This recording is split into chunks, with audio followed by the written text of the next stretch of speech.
देखो बच्चों, ये चैप्टर 5 है एनसीईआरटी का। बच्चों देखो, इससे पहले चैप्टर 4 में हमने क्या पढ़ा था? इलेक्ट्रिसिटी और मैग्नेटिज्म के बीच में रिलेशन। अब यहाँ पे हम लोग को पढ़ना है प्योर मैग्नेटिज्म, जिसमें कोई भी इलेक्ट्रिसिटी का लिंक नहीं है, मतलब करंट वगैरह नहीं जाएगा, पार मैग्नेट ज्यादातर टाइम तक रहेगा। हाँ, कुछ एनालॉगी हम लोग उठा सकते हो, वो अलग बात, एनालॉगी हम लोग उठा लेंगे। तो इसके अंदर सबसे पहला टॉपिक मैं लिख रहा हूं और लिखते ही खत्म कर रहा हूं, बस मैं नाम लिख दे रहा हूं, मैग्नेटिक फील्ड। ठीक है ना, क्योंकि हमें पहले चैप्टर के इंट्रोडक्शन, मतलब इससे पिछले चैप्टर के इंट्रोडक्शन में पढ़ा था। हालांकि अगर आप देखना चाहो तो देख सकते हैं मैग्नेटिक फील्ड क्या होता है। दूसरा, magnetic field lines, magnetic field lines, magnetic field lines, उनकी प्रॉपर्टीज खत्म। ठीक है, या अरे ऐसे मत देखो, पढ़ाऊंगा, लेकिन ये दोनों चीज मैं पढ़ा चुका हूँ। वैसे मैग्नेटिक फील्ड क्या होता है पता ही होगा सबको, कि surrounding around a magnet in which other magnet experience a force. दूसरा, मैग्नेटिक फील्ड लाइंस क्या होती है? इमेजिनरी लाइंस, जो कि ड्रॉ की जाती है to determine the direction of magnetic field at a point in space. इस अर्थ तक तुम किसी के साथ भी बात करने लगते हो, बात कर रहे हो, ठीक है ना बच्चों? तो मैग्नेटिक फील्ड लाइंस क्या करती हैं? डायरेक्शन ऑफ मैग्नेटिक फील्ड बताती है किसी पॉइंट पे स्पेस में। चलो, मैग्नेटिक फील्ड की सीजीएस यूनिट बताओ। हाँ, मैग्नेटिक फील्ड की एसआई यूनिट क्या होती है? एसआई होती है टेस्ला। और सीजीएस क्या होता है? गॉस। सीजीएस क्या होता है? गॉस। 1 टेस्ला में कितना गॉस होता है? 10⁻⁴ गॉस। ये भूलना नहीं, इस चैप्टर में बहुत काम आएगा। 10⁻⁴ गॉस, ये वाला यूनिट इस चैप्टर में काम आएगा, क्योंकि मैग्नेटिक फील्ड जनरली कम होती है। ठीक है ना? अब मैं डायरेक्ट स्टार्ट कर रहा हूं बच्चों, बार मैग्नेट। क्या स्टार्ट कर रहा हूं? Bar magnet. ठीक है ना? क्लियर है? यहां तो कोई दिक्कत नहीं। चलो, डायरेक्ट बार मैग्नेट। बच्चों बार मैग्नेट आप लोग इलेक्ट्रिक डाइपोल पढ़े हैं, ठीक है ना? Bar magnet act as, bar magnet act as, लिखो इसके बारे में, bar magnet act as magnetic dipole. Bar magnet act as magnetic dipole, magnetic dipole, magnetic dipole. Bar magnet act as magnetic dipole, magnetic dipole. बच्चों again electricity का थोड़ा सा आपको याद दिला दूं, इधर अगर प्लस माइनस क्यू चार्ज होता था, इधर अगर प्लस क्यू चार्ज होता था, तो इसको हम लोग क्या बोलते थे? इलेक्ट्रिक डाइपोल बोलते थे कि नहीं? और यहां पे इनके बीच का डिस्टेंस अगर मैं 2a लूं, तो अगर आपको इलेक्ट्रिक डाइपोल को डिफाइन करना होता था तो उसका मैग्नीट्यूड होता था q इंटू 2a। याद है ना आपको? q इंटू 2a, मतलब कोई भी एक चार्ज ले लीजिए, उनके बीच का सेपरेशन ले लीजिए, उसके बराबर होता था। इसका डायरेक्शन क्या होता था? जस्ट क्विक रिकैप पीछे से बच्चों, डायरेक्शन क्या होता है? -2 प्लस, -2 प्लस, यानी इस पी कैप वेक्टर, अगर मैं बोलूं पी कैप वेक्टर डायरेक्शन बताता है, यूनिट वेक्टर होता है, तो ये क्या बताता है? डायरेक्शन। तो इसका डायरेक्शन क्या होगा? -q2 plus. क्लियर है? अब इधर आ जाओ, सेम चीज कॉपी पेस्ट करेंगे। बच्चों देखो, ये बार मैग्नेट है, ये बार मैग्नेट है, ये उसका नॉर्थ पोल है, ये इसका साउथ। तो नॉर्थ पोल को पॉजिटिव मैग्नेटिक चार्ज की तरह ट्रीट करते हैं, ठीक है, और साउथ पोल को नेगेटिव मैग्नेटिक चार्ज की तरह ट्रीट करते हैं, -q। इसको मैं चार्ज नहीं कहेंगे, इसको हम बोलेंगे पोल स्ट्रेन। क्या बोलेंगे? पोल स्ट्रेन। तो बच्चों इसका डाइपोल मोमेंट क्या होगा? तो अगर ये वाला डिस्टेंस अगर L है, ये वाला डिस्टेंस अगर L है, तो इसका डाइपोल मोमेंट M से रिप्रेजेंट कर रहा हूं। तो M का मैग्नीट्यूड लिख लो पहले इसका। तो इसका मैग्नीट्यूड, इसका डाइपोल मोमेंट की वैल्यू क्या होगी बताओ? उसी तरह से QL, तो इसका डाइपोल मोमेंट का वैल्यू होगा QM इंटू L। इसका डायरेक्शन क्या होगा?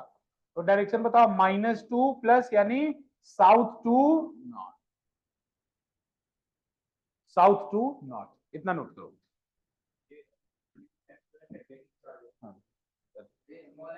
क्यूएम, क्यूएम मैं बताता हूं, क्यूएम को लिखो, क्यूएम को पोल स्ट्रेंथ है। क्या, बोलो बोलो बोलो बोलो। Small m, small m, small m, ये स्मॉल एम लिखा है। हाँ हाँ हाँ, डाइपोल मोमेंट। बड़ा छोटा से क्या होता है, बोला डाइपोल मोमेंट है। तुम्हें घर लेके जाना है उसको कि बड़ा वाले लेके जाएगा?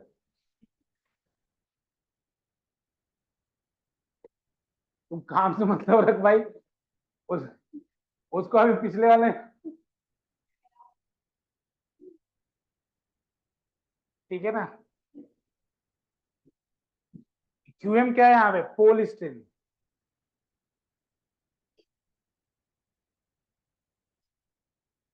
पोल स्ट्रेंथ। मैग्नेटिक डाइपोल की यूनिट क्या होगी बच्चों? एम की यूनिट क्या होगी? यूनिट, हाँ ये मैं बता, अरे सुनो, करंट वाला डाइपोल था कि नहीं, कि current carrying loop behave as electric dipole, magnetic dipole था कि नहीं? उसकी यूनिट क्या होती थी? ए, बताओ जी, तुम बताओ रोशन। करंट कैरिंग सर्कुलर लूप या current carrying loop magnetic dipole की तरह काम करता था कि नहीं करता था? करता था। तो उसकी यूनिट क्या होती थी? अरे उसका फॉर्मूला क्या होता था, ये बताओ मेरे को। फॉर्मूला होता था एन आई ए। भूल गए तुम लोग सब? मैग्नेटिक डाइपोल का फॉर्मूला क्या होता था? एन आई ए। तो इसमें क्या होता है, एन नंबर ऑफ टर्न्स है, आई करंट होता था, तो ए क्या होता था? एरिया। तो इसका यूनिट क्या होगा? एम्पियर मीटर स्क्वायर, भूलना नहीं इसको। इसका यूनिट क्या होगा? Ampere metre square. कोई पोल स्ट्रेंथ की यूनिट बता सकता है मुझे? पोल स्ट्रेंथ की यूनिट, अरे बता दो अब क्या, फॉर्मूले में पुट कर दो, एम्पियर मीटर। बेटा एम की यूनिट जब एम्पियर मीटर स्क्वायर है, एल उधर जाएगा, एम्पियर मीटर हो जाएगा। पोल स्ट्रेंथ की यूनिट एम्पियर मीटर, ठीक है।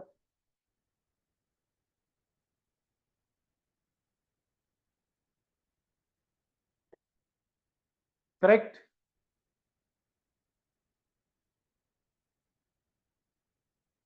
आगे चले, ठीक है ना। अब आइए कुछ न्यूमेरिकल करते हैं इसके ऊपर। अरे अभी न्यूमेरिकल तो कर लो, फिर आगे बढ़ते हैं। आएंगे आएंगे। सब फॉर्मूला इसका वाला याद है ना? इसका वाला फॉर्मूला याद है ना? एक्सिस पे कितना होता है फील्ड, कितना होता है एक्सिस पे फील्ड? याद है तो बताओ।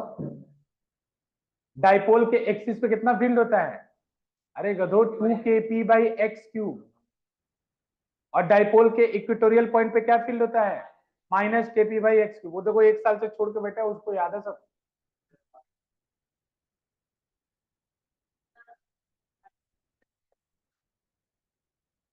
ठीक है, खैर कोई बात नहीं, आगे आएगा बता दूंगा मैं, दोबारा से याद रखना, तुम्हारे लिए सेकंड चांस है।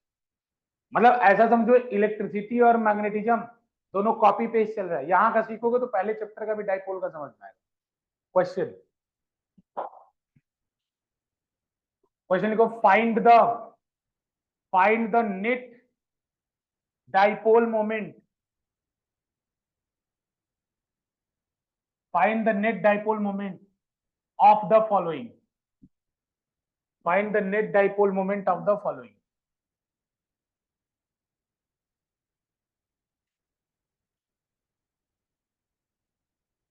ठीक है, स्ट्रक्चर बनाओ। पहला,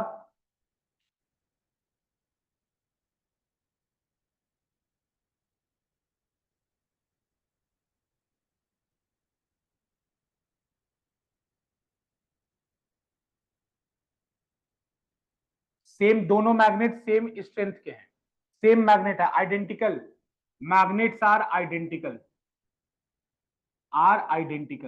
ताकि आपको ये कंफ्यूजन ना हो जाए कि दोनों अलग अलग हैं। मैग्नेट्स आर आइडेंटिकल, पहला केस। चलो बात की बात है, अभी आगे करते हैं। एक का मैग्नेटिक डाइपोल मोमेंट बच्चों पी है, तो चलो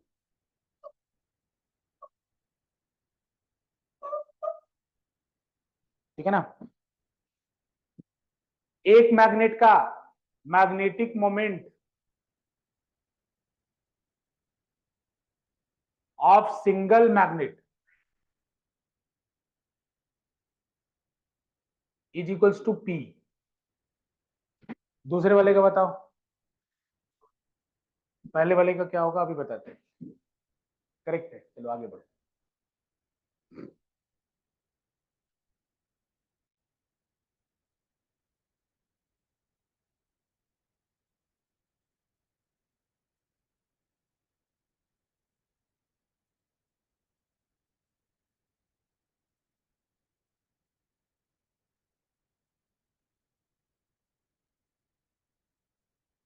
पी के टर्म में आंसर करो, पी के टर्म में।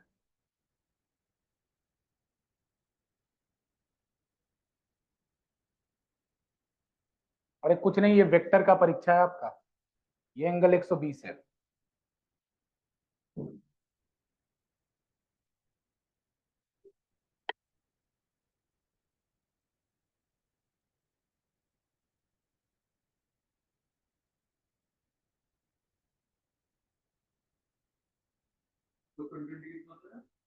One by two, -1/2।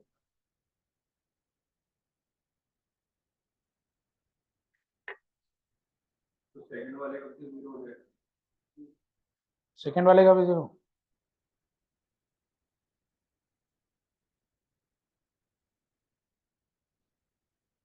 जल्दी बताओ बच्चों।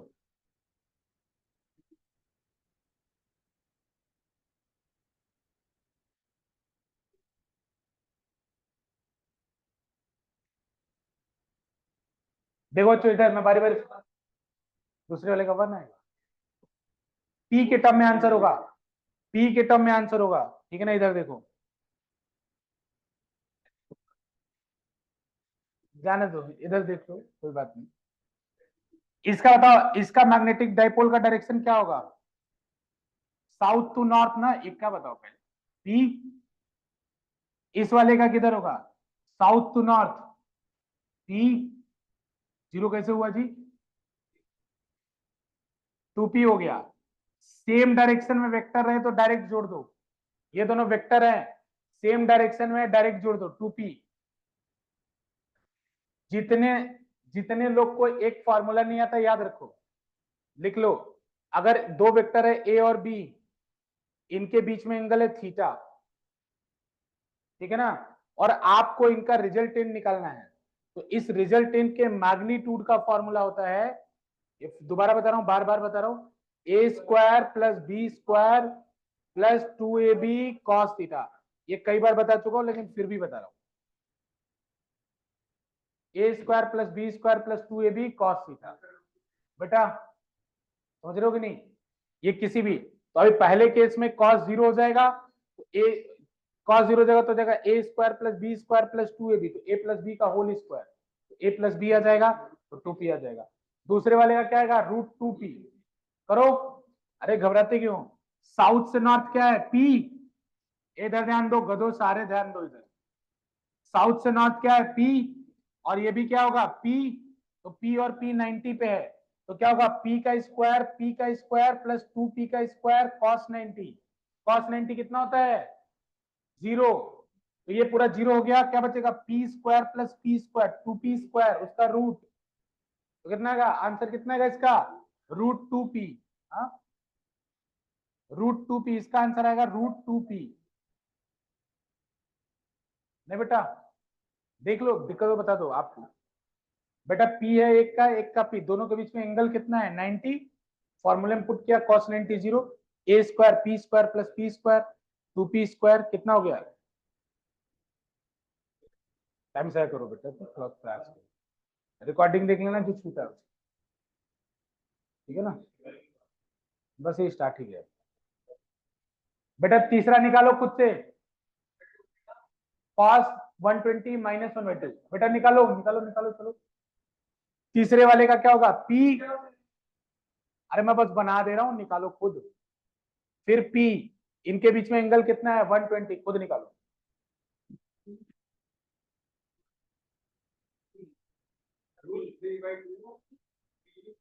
क्या हो गया तुमको? पी स्क्वायर, तुम्हारा आत्मविश्वास फिजिक्स का पेपर देख के हिल गया है क्या? पी स्क्वायर 2p² -1/2, तो 2 से 2 कट नहीं जाएगा, 2p² - p² बचा, p आ गया। और कोई बताओ, तीसरे का आया आंसर? पक्का? कार्तिक बेटा देखो लास्ट में आया आपका, करो करो। r इक्वल टू कितना होगा? √p² + p²। बेटा a भी p है और b भी p है, बता दिए क्या? प्लस 2p² cos 120 कितना होता है? -1/2। कर लो इसको सॉल्व।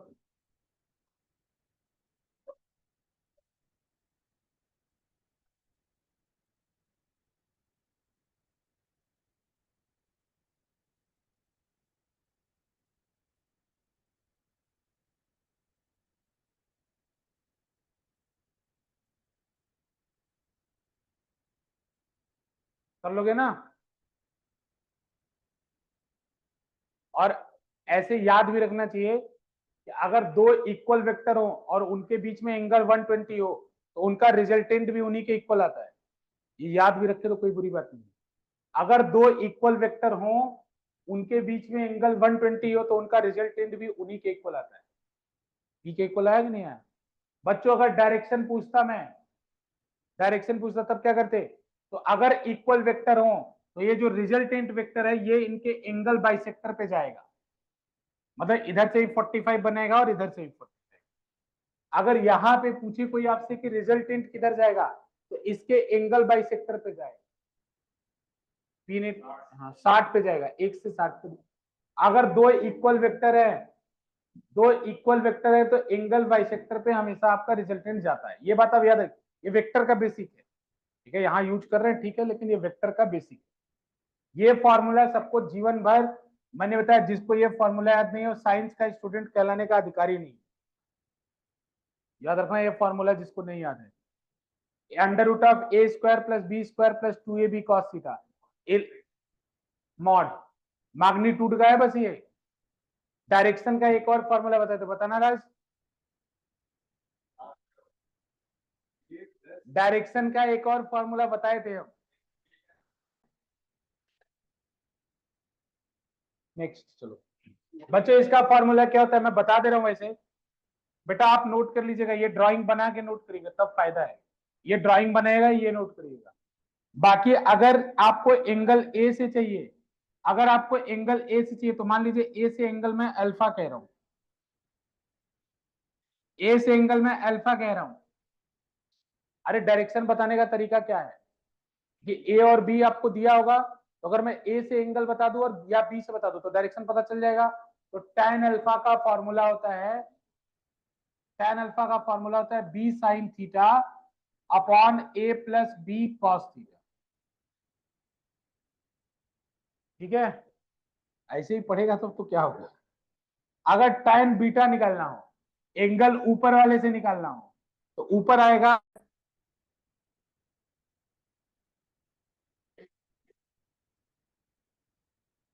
ये नोट कर लो जिनको पता नहीं है। आगे चलें, आगे चलें बच्चों, अब इसी की बात करेंगे हम लोग। नेक्स्ट आगे चल लो बच्चों, याद रखो जिनको याद नहीं है लिखो मैग्नेटिक फील्ड, हेडिंग डालो magnetic field due to a bar magnet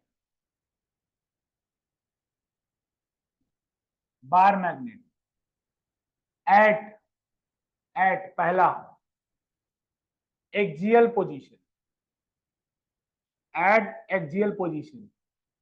dipole में भी दो केस करते थे कि नहीं करते थे? एक्सियल और इक्विटोरियल। बच्चों दो केस डाइपोल में भी करते थे, एक्सियल और इक्विटोरियल। एक्सियल पोजीशन तो डायरेक्ट यहाँ डिराइव कुछ करना नहीं है, डिराइवेशन बिल्कुल सिलेबस में नहीं है हमारे, तो परेशान होने की कोई जरूरत किसी को नहीं है। ये साउथ पोल है, ये नॉर्थ पोल है, इसका ये सेंटर है। तो डिस्टेंस हमेशा कहां से ली जाती है? सेंटर से। बच्चों इसके सेंटर से एक्स डिस्टेंस पे एक पॉइंट है और इस पॉइंट का नाम ओ है, और यहाँ पे आपको मैग्नेटिक फील्ड की वैल्यू निकालनी है। तो बच्चों बी एट ओ क्या आएगा, बी एट ओ आएगा A into 2m upon X cube.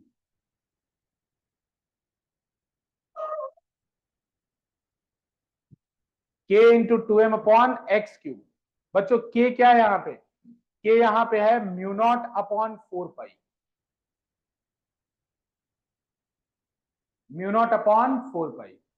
Mu naught की वैल्यू पता है ना आपको कितनी होती है, म्यू नॉट की वैल्यू कितनी होती है 4 पाई इंटू 10⁻⁻⁷ अपॉन 4 पाई। ठीक है ना, कैंसिल होकर कितना बचेगा 10⁻⁻। यूनिट टेस्ला होती है इसकी, सही बताओ, बोलो तो सही बोलो, मैं तो मत बोलो। न्यू की यूनिट टेस्ला नहीं होती भाई, सही यूनिट बताओ क्या होती है, बताओ तुम क्या यूनिट होती है इसकी। गधा करेगा, एक तो आता नहीं, बोलता हूँ टेस्ला टेस्ला चिल्ला रहे हो बस। ठीक है ना, लिख लो बच्चों, यहाँ पे बी का डायरेक्शन वही होगा, इंपॉर्टेंट बात। यहाँ एम का डायरेक्शन कैसे है, ऐसे, तो ये इस पॉइंट पे बी का डायरेक्शन भी वही होगा जो एम का डायरेक्शन है।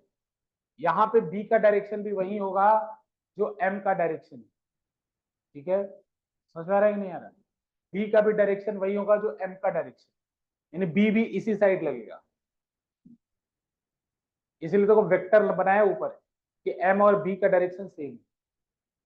ठीक है, आगे चले।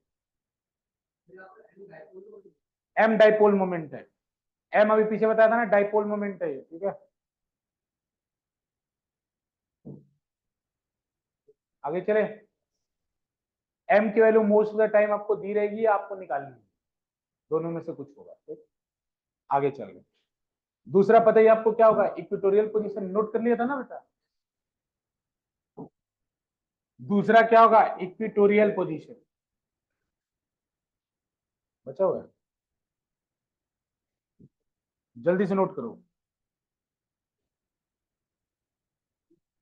जल्दी जल्दी जल्दी। डायरेक्शन का ध्यान रखना।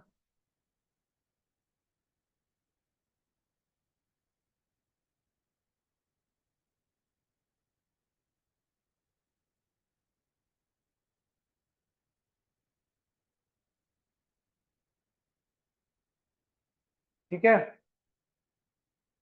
डायरेक्शन का ध्यान रखना बच्चों, आगे चलो। ए सार्थक, अब मैं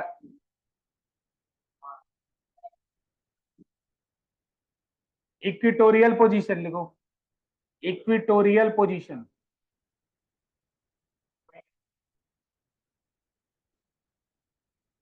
इक्वेटोरियल पोजीशन। ठीक है, इक्वेटोरियल पोजीशन में क्या होगा, मैग्नेट बना लो, ये साउथ हो गया, ये नॉर्थ हो गया। मैग्नेटिक डाइपोल का डायरेक्शन क्या होगा, साउथ टू नॉर्थ, एम का डायरेक्शन इधर होगा। अब की बार ये वाला पॉइंट ठीक इसके मिड पॉइंट से ऊपर होगा एक्स। ठीक है, इस पॉइंट को चलो कुछ और नाम देते, बी नाम दे देते या ए नाम दे देते। इस पॉइंट पर मैग्नेटिक फील्ड की वैल्यू क्या होगी,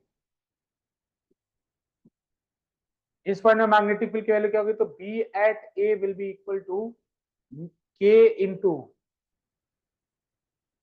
minus K into M upon X cube, minus K into M upon X, minus K into M upon X, नहीं, minus K into M upon X cube. बच्चे माइनस क्या indicate कर रहा है कि यहाँ पे मैग्नेटिक फील्ड किस डायरेक्शन में होगा, हाँ, इसको ढूंढो, हाँ, शॉर्ट मैग्नेट का फॉर्मूला है, लेकिन आपके लिए यही फॉर्मूला है। अरे वो डिराइवेशन उस समय उसके सिलेबस में था, इसका डिराइवेशन निकालते हैं हम लोग सिलेंडर उसका सोलेनॉइड से मदद लेके, अब वो सिलेबस के बाहर हो गया। ठीक है ना, लेकिन डिराइवेशन आपके लिए पढ़ने की कोई जरूरत नहीं। तब उसमें कुछ एजम्पशन लेते हैं कि length of the magnet should be. अरे डाइपोल तुम लोग पढ़ते तो एजम्पशन नहीं लेते थे? याद करो, उसका दो फॉर्मूला आता था। एक फॉर्मूला आता था 2kp x upon X square minus A square का पावर 4, उसको सॉल्व करके वहां भी आता था। तो यहाँ भी वही बात है, इक्वेटोरियल पोजीशन। ठीक है, हो गया बच्चों? सारा चीज कॉपी पेस्ट लग रहा है ना इलेक्ट्रिसिटी का? इलेक्ट्रिसिटी का कॉपी पेस्ट चलेगा। अगला लिखो। हाँ, third, force on magnetic dipole, magnetic dipole in uniform magnetic field. कितना होगा बच्चों? यूनिफॉर्म मैग्नेटिक फील्ड कितना होगा? हाँ? 0।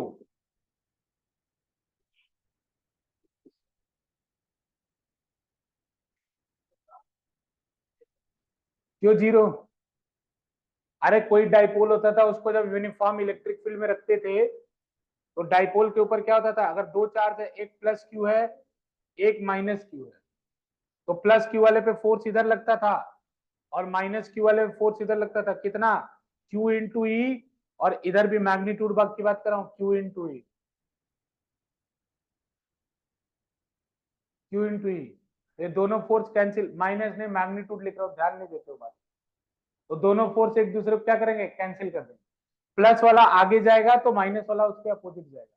इन द सेम वे, अब ये सेम टॉपिक हम लोग पीछे टच कर चुके हैं। एक अगर मैग्नेटिक डाइपोल है या करंट कैरिंग सर्कुलर लूप है, उसको यूनिफॉर्म मैग्नेटिक फील्ड में रखेंगे तो फोर्स कितना होगा? 0, क्योंकि उस पर नॉर्थ पोल और साउथ पोल बनेगा। तो अगर यूनिफॉर्म मैग्नेटिक फील्ड है तो नॉर्थ वाला आगे जाएगा मैग्नेटिक फील्ड के डायरेक्शन में, तो साउथ वाला उसके अपोजिट जाएगा। तो नेट फोर्स हमेशा क्या आएगा? 0। लेकिन बच्चों नेट टॉर्क वहां 0 नहीं होता था। कितना होता था? क्या कितना होता था नेट टॉर्क?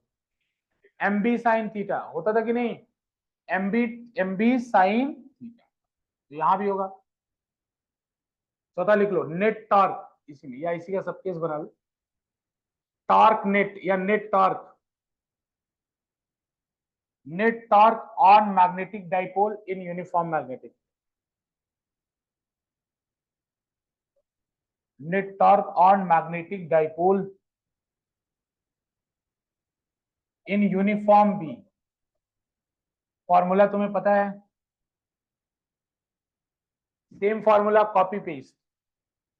अगर इस तरह से मैग्नेटिक फील्ड है और यहां पे कोई मैग्नेट अगर इस तरह से अलाइन है, ये इसका साउथ पोल, ये उसका नॉर्थ, तो इसके ऊपर एक टॉर्क लगेगा। क्यों लगेगा? नॉर्थ पोल के ऊपर फोर्स इधर लगेगा, तो साउथ पोल के ऊपर फोर्स इधर लगेगा। तो ये ऐसे घूमने का ट्राई करेगा कि नहीं करेगा?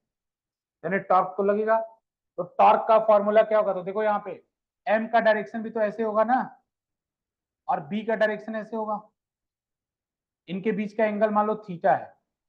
तो टॉर्क का फॉर्मूला क्या होगा? टॉर्क का फॉर्मूला होगा एम क्रॉस, टॉर्क का फॉर्मूला होगा एम क्रॉस बी। ठीक है ना? इसी को क्या लिख सकते हो? टाउ का मैग्नीट्यूड लिखोगे तो लिख सकते हो एम बी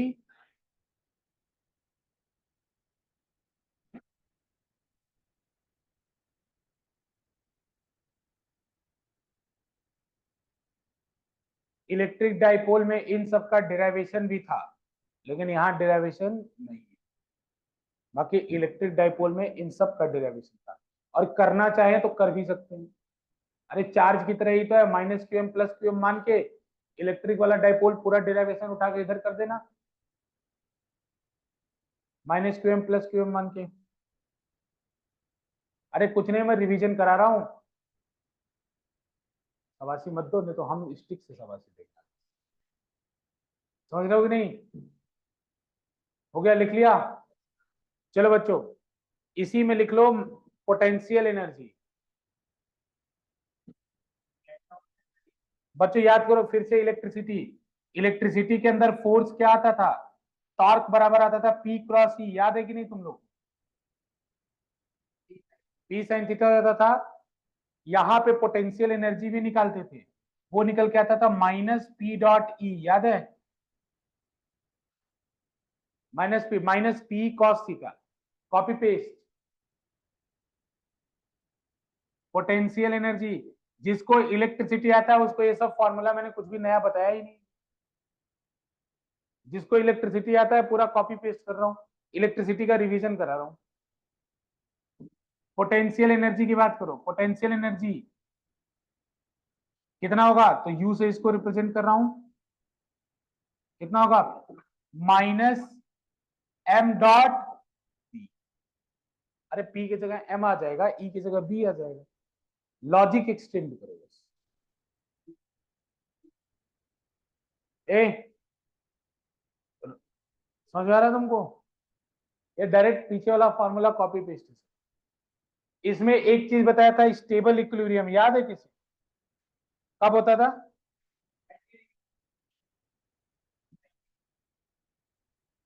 और अनस्टेबल कब होता था, स्टेबल होता था थीटा इक्वल टू 0 पर, और अनस्टेबल होता था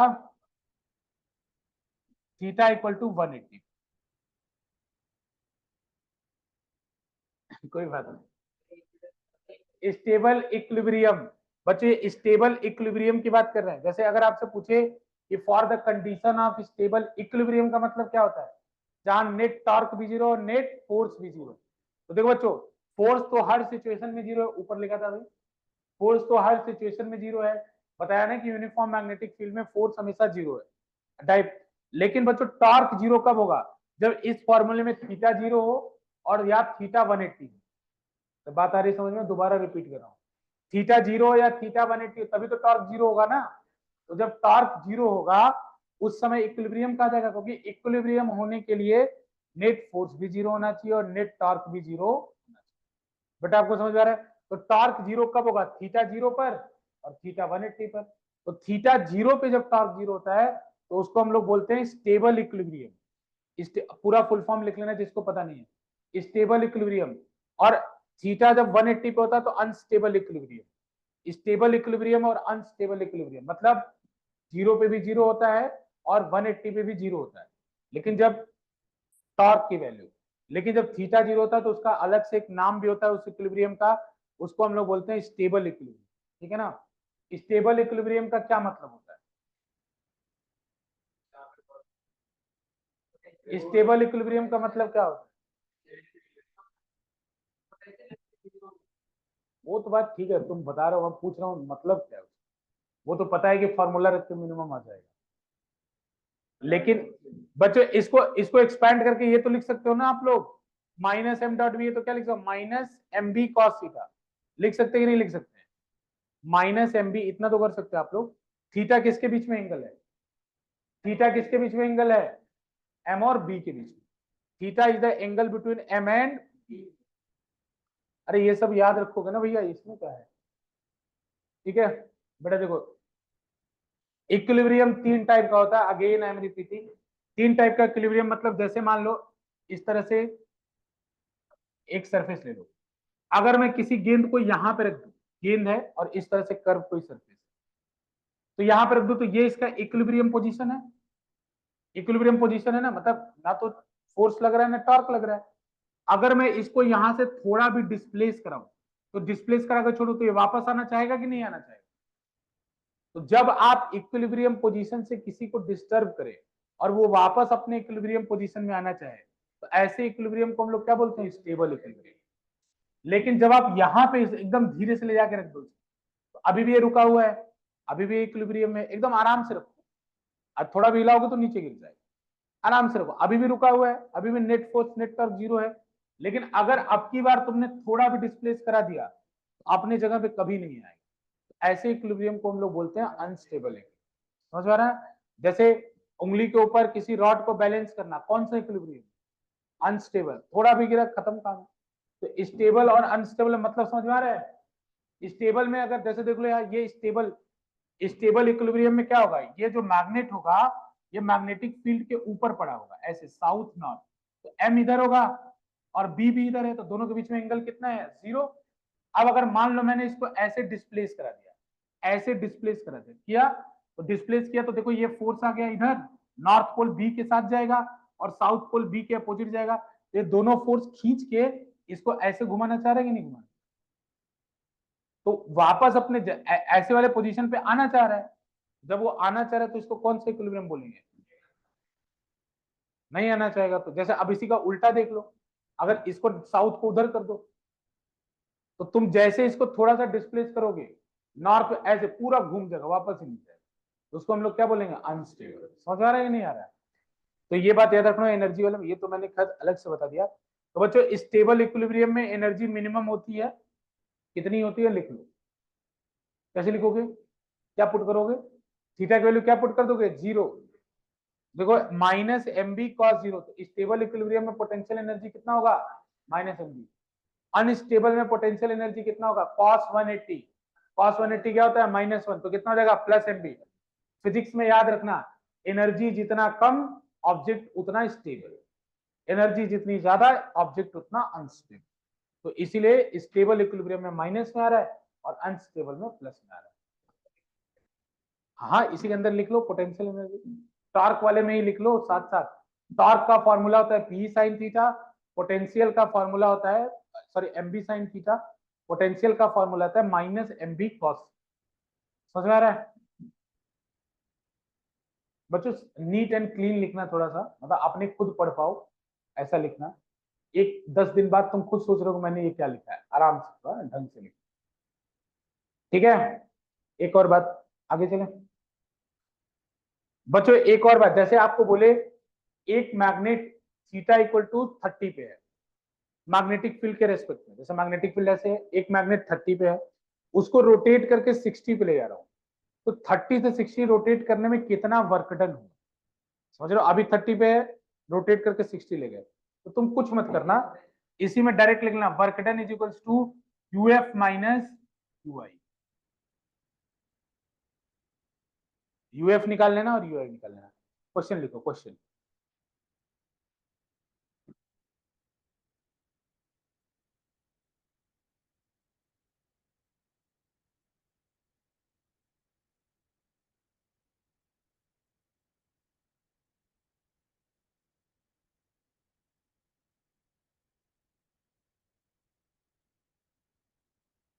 हो गया बच्चों, डन। अब इधर ध्यान दो, लिख लेना, क्वेश्चन लिखो। हाँ, find the work done, find the work done to rotate a dipole, find the work done to rotate a समझ रहे हो ना, मैग्नेटिक डाइपोल। लिख नहीं रहा हूं, मतलब समझ लो बात को। Find the work done to rotate a dipole from stable equilibrium to unstable equilibrium, from stable equilibrium to unstable equilibrium, from stable equilibrium to unstable. इसीलिए तुम्हारा नंबर नहीं आएगा मनन, बहुत जल्दी में रहते हो, आराम से कर लो। स्टेबल टू, क्या बोला था, stable equilibrium to unstable equilibrium, ठीक है ना? स्टेबल से अनस्टेबल ले जाना है, तो स्टेबल फाइनल क्या है, फाइनल अनस्टेबल है ना, तो अनस्टेबल में क्या निकाले थे अभी, एम बी, हाँ, या जिसको नहीं पता है पूरा डाल दो, एम बी कॉस 180, ठीक है ना, minus M B cos 0, cos 0 हो जाएगा। एक और फॉर्मूले में माइनस माइनस आता है ना बच्चों, minus M B cos 0।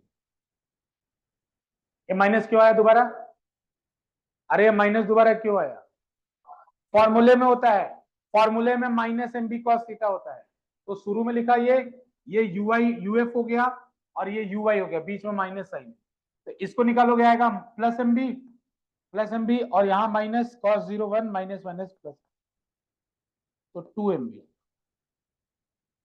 Same question electricity में भी बन सकता है, सेम क्वेश्चन मैग्नेटिज्म में भी बन रहा है, उसमें कोई भी परेशान होने वाली बात। समझ रहा है, बार मैग्नेटिक की कहानी समझ में आई? देखो सब फॉर्मूला इलेक्ट्रिकल वाला है, बस वहां के की जगह यहाँ का के हो जाएगा। यहाँ का के क्या होता है, म्यू नॉट अपॉन 4 पाई, वहां का के क्या होता है 1 अपॉन 4 पाई एप्सिलॉन। और यहाँ का के होता है म्यू नॉट अपन, मतलब अगर तुम शॉर्टकट में एक मेहनत करना चाहते हो तो एफ साइलेंट नॉट को 1/म्यू नॉट से रिप्लेस कर देना सारे फॉर्मूले, सेम फॉर्मूला कॉपी पेस्ट हो जाएगा। पी को रिप्लेस कर देना एम से और ई को रिप्लेस कर देना बी से। कॉपी पेस्ट, पूरा डाइपोल उठा के कॉपी कर, जो फर्स्ट चैप्टर में डाइपोल पढ़ा है, अरे वही तो अभी तक कर रहा हूँ मैं, कुछ मेरे दिमाग में क्या चल रहा है वही सब उठा के रख दो, सब रखते चले, कोई फर्क, मतलब ये समझ लो तुम्हारा डाइपोल रिवाइज हो, मैग्नेटिक डाइपोल रिवाइज हो। ये तीन याद रखो, बस बदलते चले जाओ, आंसर आता चला जाएगा, ठीक है ना।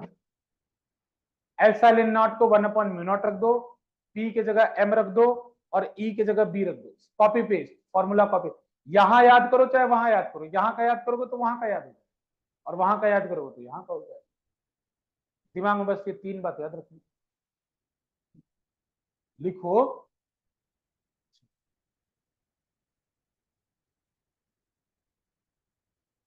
मैं वो देख रहा था तुम अंगूठा पीने लगे क्या अपना, क्योंकि पेन तो नहीं है आप, ऐसे हाथ कर रहे तो मैंने कहा कि सार्थक अपना चेंज कर दिया, आप पेन तो हम, ठीक है ना। आइए कुछ न्यूमेरिकल करते हैं।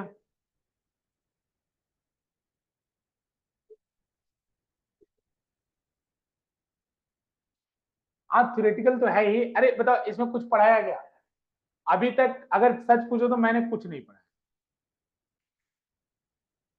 बस वो रिपीट किया इलेक्ट्रिसिटी है, इलेक्ट्रिसिटी को रिपीट किया और कुछ पढ़ाया नहीं मैंने।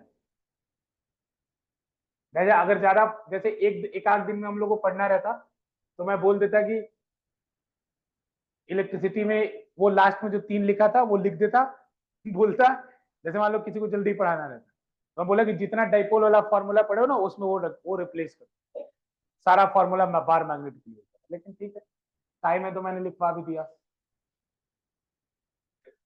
हाथ हटाओ एक दूसरे से, अरे रुक तो जाओ, गॉस लॉ इसमें पढ़ना है अभी, इसका गॉस लॉ, इसका गॉस लॉ पढ़ना है, फिर प्रॉपर्टीज ऑफ मैग्नेटिक मटेरियल पढ़ना है। हाँ लेकिन ये मैग्नेट वाला, बार मैग्नेट वाला हिस्सा ओवर हो गया, बार मैग्नेट वाला हिस्सा ओवर हो गया।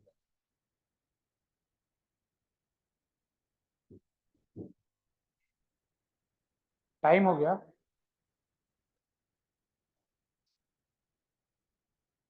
ठीक है ना, लिखो गॉस लॉ, हेडिंग डालो तब तक, गॉस लॉ, अरे जब तक लोड हो रहा है गॉस लॉ, अरे एक नहीं है भाई, तुम लिखो तो गॉस लॉ, जब तक लोड हो रहा है गॉस लॉ, हेडिंग डालो Gauss law. The net magnetic flux, the net magnetic flux, Gauss law heading, Gauss law पता है ना, ये गॉस लॉ मैग्नेटिज्म का है, वो गॉस लॉ इलेक्ट्रिसिटी का था, है ना। The net magnetic flux through a close surface, through a close surface, the net magnetic flux through a close surface is always zero, is always zero, is always zero, the net magnetic flux through a closed surface is always zero। बच्चों इसका मतलब क्या है, इसका थोड़ा सा जैसे बोले कि what do under, what is the physical situation of this, या बोलेंगे what is the physical understanding of this statement, तो इसका मतलब होता है मैग्नेटिक, इसी में लिख लो एक लाइन छोड़ के, it means magnetic monopoles never exist, it means magnetic monopoles never exist, it means magnetic monopoles never exist, it means magnetic monopole never exist। सुने थे ध्यान से, बता रहे देखो तो ध्यान से, बच्चों एक क्लोज सरफेस है, इसमें अगर मैं एक बार मैग्नेट रख दूं, इसमें अगर बार मैग्नेट रख दूं तो इसका इस नॉर्थ पोल है, इसका साउथ पोल है, तो बच्चों नॉर्थ पोल से अगर 5 फील्ड लाइंस या 3 फील्ड लाइंस बाहर निकली तो यही फील्ड लाइंस पीछे से घूम के वापस आ जाएंगी, ऐसे घूम के वापस आ जाएंगी, आ जाएंगी कि नहीं आ जाएंगी, तो जितनी फील्ड लाइंस बाहर निकली उतनी अंदर भी तो आ गई, तो अगर बाहर जाने वाले को पॉजिटिव लूंगा तो अंदर वाले वाली क्या हो जाएंगे नेगेटिव, तो इसका फ्लक्स कितना आएगा जीरो। फ्लक्स क्या बताता है, नंबर ऑफ फील्ड लाइंस के बारे में तो बताता है जो एक सरफेस को पेनिट्रेट करती है, ठीक है ना। तो अब देखो ये जीरो हमेशा जीरो आएगा, ऐसा क्यों है, मैं बोल रहा हूँ हमेशा जीरो आएगा। क्यों बच्चों? जीरो कब नहीं आता, इधर ध्यान दो। जीरो कब नहीं आता? जब अकेला नॉर्थ पोल होता। तो नॉर्थ पोल होता तो इससे केवल निकल ही रही होती, या अकेला साउथ पोल होता। साउथ पोल होता तो उसमें केवल आ ही रही होती, तब जीरो नहीं होता। लेकिन ऐसा पूरी दुनिया में हो ही नहीं सकता कि मैग्नेट का कोई ऐसा मैग्नेट जिसमें केवल नॉर्थ नॉर्थ, या कोई ऐसा मैग्नेट जिसमें केवल साउथ साउथ। जब कभी भी दुनिया में मैग्नेट होगा उसमें नॉर्थ साउथ दोनों होंगे। तो अगर नॉर्थ साउथ होंगे तो नॉर्थ से निकलेगा तो साउथ में जरूर आएगा। और क्लोज सरफेस की बात की गई है, मतलब मैग्नेट तो अंदर ही रहेगा ना। तो अगर कोई भी एक मैग्नेट अंदर रहेगा तो नॉर्थ साउथ दोनों बनेगा। तो नॉर्थ से जितना निकलेगा साउथ में उतना आ जाएगा। तो नेट मैग्नेटिक फ्लक्स हमेशा क्या होगा? जीरो। इसका गॉस लॉ खत्म। गॉस लॉ बस स्टेटमेंट था गॉस लॉ, कुछ डायरेक्शन क्या, कुछ नहीं, खत्म। गॉस लॉ कुछ है ही नहीं इसके अंदर। गॉस लॉ, मैग्नेटिज्म का गॉस लॉ बस स्टेटमेंट है, बस स्टेटमेंट। यही क्वेश्चन पूछेगा। अभी ये लोड नहीं हो रहा है ना, मैं दिखा देता। क्वेश्चन यही पूछेगा कि what is the physical significance of this, तो डायरेक्ट लिख देना मैग्नेटिक मोनोपोल नेवर एग्जिस्ट। बात खत्म। ये वही बताता है। अरे बहुत आसान चैप्टर है, कुछ नहीं भाई। अगर तो इच्छा इच्छा अच्छा देख लो, फॉर्मूला लिख दे रहा हूं, सार्थक को बुरा लग रहा है तो लिख लो B dot D S is equals to zero. खत्म करो, लिख लो formula. B dot D S is equals to zero. E dot D S is equals to Q in by epsilon naught होता था, और B डॉट डी एस को क्या लिख लो? जीरो लिख लो, खत्म करो।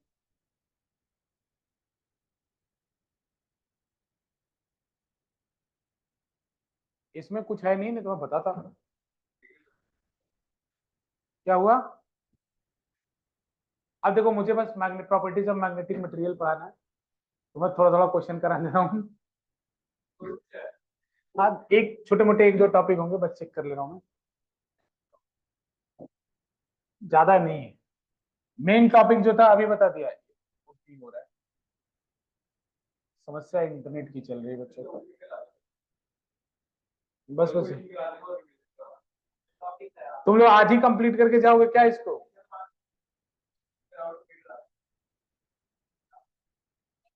एक बार देख लो, बस देख लो, तुम्हें भी कॉन्फिडेंस आ जाए, नहीं तो सर बोलेगी।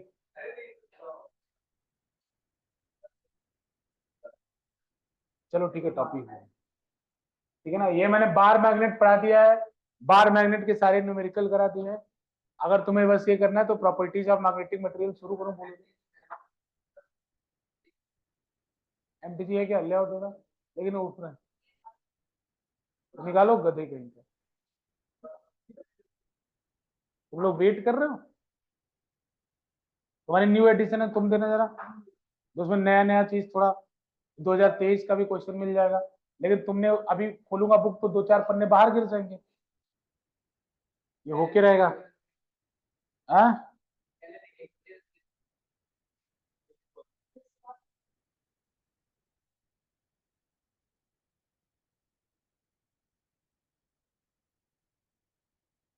चलो भाई, क्वेश्चन देखो। क्वेश्चन बोला है,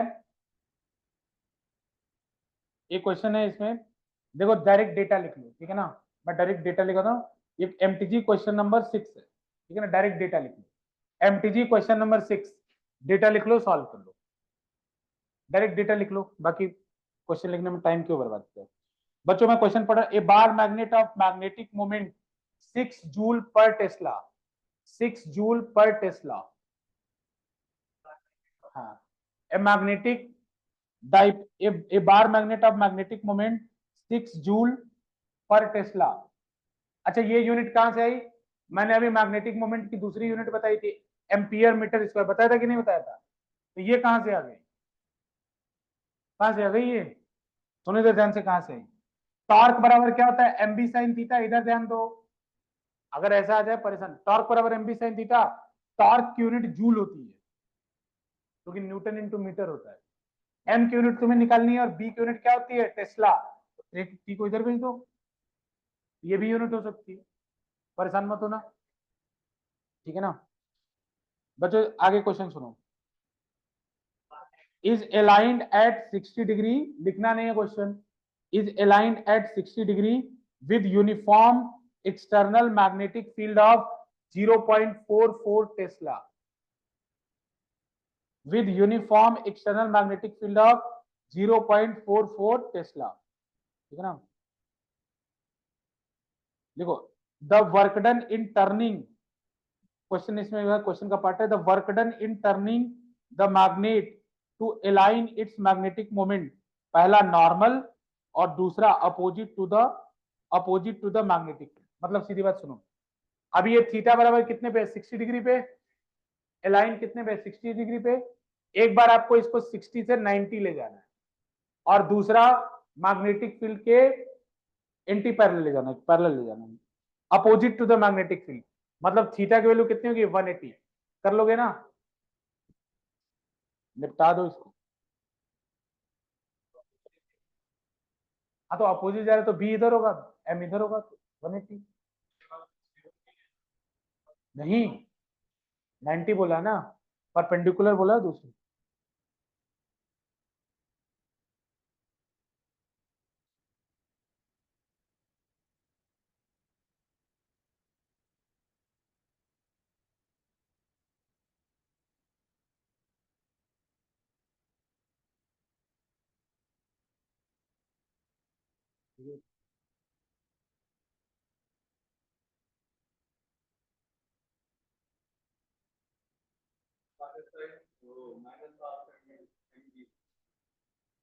हाँ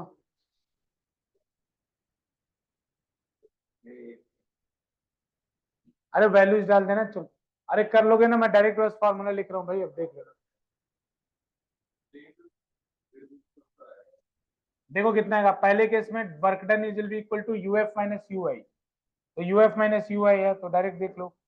इसको ऐसे भी लिख सकता हूँ, देखो M B cos theta I minus cos theta F, तुम डाल के देख लेना वही आएगा।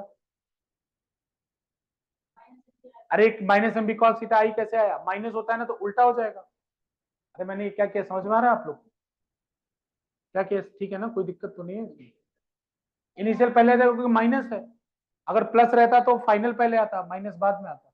तो इसमें तो डायरेक्ट पहले केस में क्या पुट करना, पहले केस में m into B theta cos theta, cos कितना है भाई, फाइनल वाला इनिशियल वाला बताओ पहले, 60 कॉस 60 माइनस फाइनल वाला कॉस 90।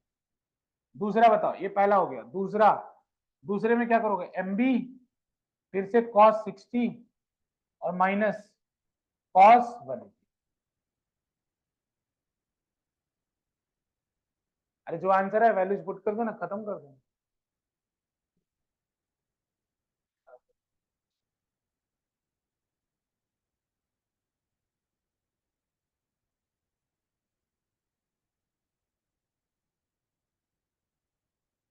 बस एक टॉपिक बचा हुआ है, खत्म कर देंगे, कल करते हैं। अरे थोड़ा लेंदी है टॉपिक, उसमें थोड़ा समझाएंगे हम आपको, समझने वाला टॉपिक है। एक टॉपिक बचा हुआ है, जो भी हमारी नेक्स्ट क्लास होगी उसमें ये चैप्टर पूरा कर देंगे, ठीक है ना। अब फिर हम लोग चलेंगे ईएमआई पर, इलेक्ट्रोमैग्नेटिक इंडक्शन, ठीक है। बस ईएमआई के बाद बच जाएगा एसी, दोनों से बारह जो भी है। एसी के बाद क्या पढ़ेंगे सर तक, डीसी, गधा कहीं का डीसी तुम पढ़ चुके हो, तुम्हें पता ही नहीं, बताओ कौन सा चैप्टर था डीसी, डीसी तुम पढ़ चुके हो, करंट इलेक्ट्रिसिटी डीसी तो था, एसी की बारी है, डीसी तुम पढ़ चुके हो, सेल वेल पढ़ा, बैटरी वैटरी पढ़ा, सब उसी में तो था। अब जल्दी से हम लोग देखो, इसका एमटीजी मैं ग्रुप पे भेज दूंगा, निपटा जाना एक दिन में, 2 पन्ने का है बस, एक पेज 2 पेज खत्म।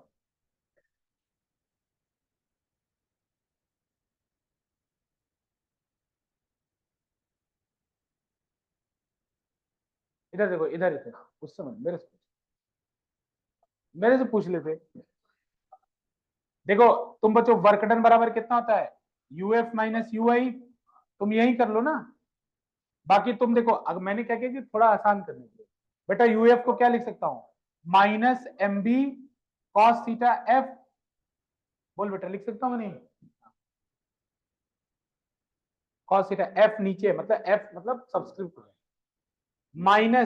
Minus M B cos theta I लिख सकते हो। तो देखो बेटा माइनस माइनस प्लस हो जाएगा और ये माइनस रह जाएगा, तो इसको आगे कर दो। अब जो भी है देख लेना, वैल्यूज पुट कर लेना, ठीक है। एक टॉपिक बचा है, नेक्स्ट क्लास में खत्म करके नेक्स्ट क्लास में हम नया चैप्टर भी स्टार्ट कर देंगे, ठीक है। नेक्स्ट क्लास में चैप्टर स्टार्ट कर देंगे ईएमआई, इलेक्ट्रोमैग्नेटिक इंडक्शन, ठीक है ना। और उसके बाद एसी, जल्दी जल्दी चलेंगे थोड़ा, क्योंकि एसी में थोड़ा टाइम स्पेंड करना है। चेक कर लेना एक बार, अर्थ मैग्नेटिज्म होगा तो अलग से क्लास होगी, ठीक है।